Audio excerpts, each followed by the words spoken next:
दोस्तों, जुलाई 2024 में telecom companies में एक बहुत बड़ा चेंजेस हुआ था। इसके बारे में सबको पता है।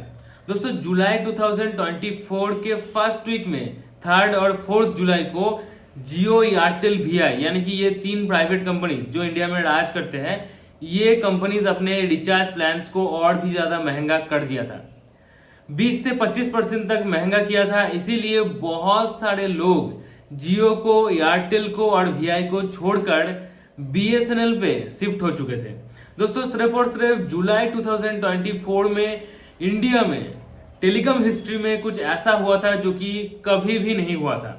जुलाई महीने में बीएसएनएल में शिफ्ट हुआ था 30 लाख से भी ज्यादा लोग। हाँ दोस्तों, ट्राई यानी कि telecom regulatory authority of India ये रिपोर्ट पब्लिश किया था, जहां पर बताया गया था कि इंडिया का हिस्ट्री में, टेलीकॉम हिस्ट्री में पहली बार ऐसा हुआ है कि बीएसएनएल जो कि एक सरकारी टेलीकॉम कंपनी है, उसमें एक महीने का इतना ज्यादा सब्सक्राइबर ऐड हुआ है। अगर मैं 2008 और 9 की बात करता हूं तो 2008-9 में लास्ट बीएसएनएल ने प्रॉफिट कमाया था। उसके बाद से बीएसएनएल लॉस ही करता जा रहा था। लेकिन फिर से बीएसएनएल 2022 से थोड़ा बहुत ऑपरेटिंग प्रॉफिट जनरेट करना शुरू कर दिया था। लेकिन 2024 में बीएसएनएल एकदम गेम चेंज कर दिया। एक महीने के अंदर बीएसएनएल ने 30 लाख से भी ज्यादा सब्सक्राइबर अपने से जोड़ा है। अभी दोस्तों, ये जुलाई महीने के रिपोर्ट के बाद बहुत सारे लोगों को ये पता चल गया था कि बीएसएनएल थोड़ा बहुत ग्रो तो करेगा, क्योंकि बीएसएनएल जो है अपने नेटवर्क को शायद उतना भी सुधारेगा नहीं। ठीक है, इसीलिए 30 लाख जो सब्सक्राइबर ऐड हुए हैं उसमें से 50% आप मान के चलिए कि 15-20 लाख लोग फिर से एक महीने के अंदर बाकी के जो प्राइवेट कंपनीज है जहां से वो लोग गए थे वहां पर ही आ जाएगा। ऐसा बहुत सारे लोगों का कहना था। कुछ एक्सपर्टिस जो थे वो भी कुछ ऐसा ही कह रहा था। लेकिन दोस्तों, अभी हमारे हाथ में अगस्त 2024 का रिपोर्ट आ चुका है, जिसका पब्लिशिंग कुछ 2 दिन पहले ही हुआ है। और ट्राई यानी कि telecom regulatory authority of India ये रिपोर्ट पब्लिश किया है। अगस्त महीने का अगर आप रिपोर्ट सुनेंगे तो भी आप दंग रह जाएंगे। दोस्तों, जुलाई के बाद अगस्त महीने में भी बीएसएनएल ने कुछ गेम चेंज कर दिया है। बीएसएनएल ने फिर से ऐसा कुछ कर दिखाया है जहां पर लोगों का एक्सपेक्टेशन नहीं था। दोस्तों, यहां पर मैं आपको सबसे पहले बता देता हूं कि बीएसएनएल ने अपने से अगस्त महीने में कितना ज्यादा लोग जोड़ा है। फिर से दोस्तों, बीएसएनएल ने अगस्त 2024 में फिर से अपने से 25,30,000 से भी ज्यादा सब्सक्राइबर जोड़े हैं। यस, 25,30,000, ये मैं राउंड फिगर में कह रहा हूँ। 25,30,000 से भी ज्यादा सब्सक्राइबर अगस्त महीने में भी फिर से जुड़ा है। मतलब जुलाई महीने में 30 लाख सब्सक्राइबर जुड़ा। एक्चुअली 30 लाख नहीं था, वो अमाउंट था 29,70,000। मैं अराउंड राउंड फिगर में बोल रहा हूँ 30 लाख। और यहाँ पर अगस्त 2024 में बीएसएनएल फिर से 25,30,000 सब्सक्राइबर अपने से जुड़ा है। मतलब 2 महीने के अंदर बीएसएनएल 55 लाख सब्सक्राइबर अपने से जुड़ा है। ठीक है, तो आप ये देख सकते हैं कि कितना ज्यादा सब्सक्राइबर भी बीएसएनएल पे शिफ्ट हो रहे हैं। ठीक है, तो यहाँ पर आपको ये भी पता चलना जरूरी है कि बीएसएनएल अगर सब्सक्राइबर इतना जोड़ रहा है तो कौन से कंपनी कितना ज्यादा लॉस किया है।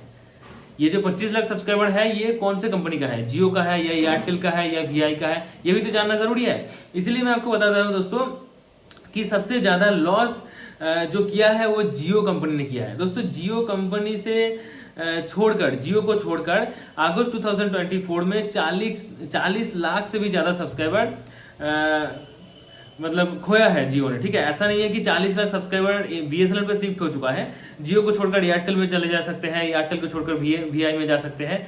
लेकिन अगस्त 2024 में जियो ने 40 लाख से भी ज्यादा सब्सक्राइबर खोया है। उसके बाद अगर मैं एयरटेल की बात करूं तो एयरटेल 24 लाख से भी ज्यादा सब्सक्राइबर सिर्फ और सिर्फ अगस्त 2024 में खोया है।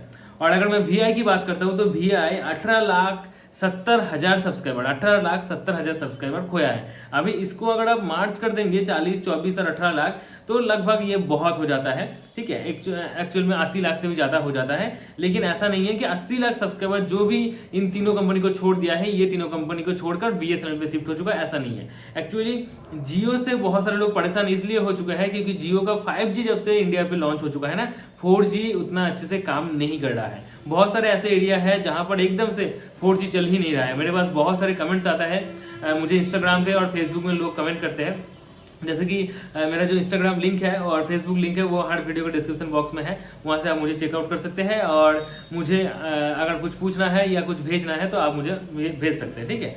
तो इसीलिए 40 लाख सब्सक्राइबर जियो को छोड़कर हो सकता है एयरटेल के पास चले गए हैं, एयरटेल का सब्सक्राइबर कुछ छोड़कर जियो के पास आया है। तो कुल मिलाकर जियो ने 40 लाख, एयरटेल ने 24 लाख और वी ने 18,70,000 यानी कि लगभग 19 लाख सब्सक्राइबर खोया है। और BSNL ने यहाँ पर सब्सक्राइबर ऐड किया है 25,30,000। लेकिन हाँ, ये 25,30,000 जो सब्सक्राइबर BSNL ने ऐड किया है, इससे BSNL का उतना ज़्यादा फायदा नहीं होगा। क्यों नहीं होगा वो भी आपको जानना जरूरी है दोस्तों। एक्चुअली अभी भी पूरे इंडिया में 70% लोग ऐसे हैं जो लोग BSNL का जो सिम यूज करते हैं वो as a secondary SIM use करते हैं, ठीक है। इसीलिए BSNL का एक्टिव मेंबर्स बहुत कम है। सबसे ज़्यादा अगर मैं एक्टिव मेंबर्स की बात करता हूँ तो एयरटेल के पास है दोस्तों। ये हमारे VLI रिपोर्ट के थ्रू हमें पता चलता है। VLI रिपोर्ट के थ्रू हमें ये पता चलता है कि कितना ज़्यादा सब्सक्राइबर उस कंपनी के पास है और उसमें से कितना ज़्यादा लोग एक्टिव है, एक्टिव प्लान है, ठीक है। मतलब 100 सब्सक्राइबर अगर है तो 100 लोग रिचार्ज करते हैं या नहीं करते हैं, ये भी आपको जानना जरूरी है। ये VLI रिपोर्ट से हमें पता चल जाता है। तो VLI रिपोर्ट जो कि अगस्त महीने का रिपोर्ट है, ट्राई की तरफ से पब्लिश किया गया है। यहाँ पर बताया जा रहा है कि सबसे ज़्यादा अगर एक्टिव सब्सक्राइबर किसी के पास है तो वो है एयरटेल के पास। एयरटेल के पास है 99.24%, ठीक है। 99.24% एक्टिव सब्सक्राइबर है। मतलब 100 लोग अगर रिचार्ज कर 100 लोग अगर एयरटेल का सिम यूज़ कर रहे हैं, उसमें से 99 से भी ज़्यादा लोग एक्टिव सब्सक्राइबर है एयरटेल का, ठीक है। क्योंकि एयरटेल जो है रिचार्ज खत्म हो जाने के 2-3 दिन, मैक्सिमम 5 दिन के अंदर ही वो इनकमिंग आउटगोइंग सब कुछ बंद कर देता है, ठीक है।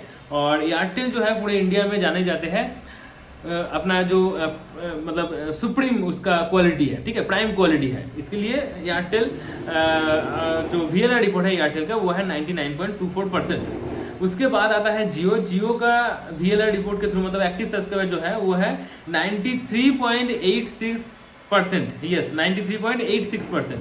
और अगर मैं VI की बात करता हूँ तो दोस्तों VI का जो एक्टिव सब्सक्राइबर है वो है 85.34%, ठीक है। तो इस तरह से एयरटेल, जियो, VI का तो हम लोग पता चल गया। लेकिन BSNL का क्या है दोस्तों? BSNL का सब्सक्राइबर सबसे कम है। BSNL का सब्सक्राइबर है 58.74%। 58.74% का एक्टिव सब्सक्राइबर BSNL के पास है, ठीक है। तो BSNL का जो एक्टिव सब्सक्राइबर है ये बहुत कम है क्योंकि BSNL को ज़्यादातर लोग as a secondary SIM use करते हैं। उसके साथ दोस्तों सिम पोर्टिंग की अगर मैं बात करता हूँ तो अगस्त 2024 इस महीने के अंदर सिम पोर्ट का जो मैसेज गया है हर एक कंपनी से वो है 14.6 मिलियन, यानी कि लगभग 15 मिलियन लोगों ने सिम पोर्ट करके BSNL पे शिफ्ट हुआ है। सारे के सारे लोग BSNL पे शिफ्ट हुए ऐसा नहीं है, मतलब लगभग ज़्यादातर लोग BSNL पे ही शिफ्ट हो चुका है। तो ये एक रिपोर्ट था जो कि ट्राई की तरफ से पब्लिश किया गया था अगस्त महीने का, हाँ अगस्त 2024 का।